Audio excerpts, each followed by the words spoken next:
Hiya, we're going to talk today about bad habits. I'm talking about diabetic bad habits, not other bad habits. Well, I don't have any, so no, absolutely, very short and sweet one here, because we're perfect.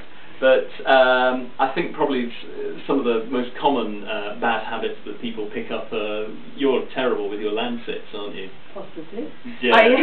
I don't tend to change my Lancets very often. I make a point of always changing them on bank holidays, because that means I've got a periodic point throughout the year. Really? When I change them, or when they hurt. I actually change mine every couple of days, really. I used to change it because I remember you taking the piss out of me when we first met. I would never do such a thing. Yeah, because I used to change my Lancet every single time I did a finger prick, and I just ended up with, it was just a real pain in the neck, or a pain in the finger, really. So I changed them every couple of days, but I do try and do it.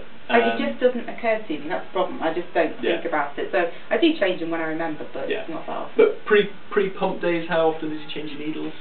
Every time I change my insulin cartridge. Oh, heavens above! I used to change it every single time, but then I couldn't really be bothered. And what about the controversial topic of injecting through clothes? Oh, all the time. The only time I didn't inject through clothes is if I was wearing white, because it's guaranteed it will bleed.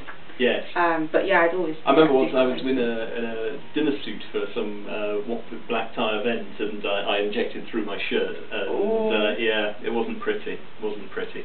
As always, as sod's law dictates, that's when you have a squirter. Yeah. I think is the technical term. And then it looks like some kind of massacre happened.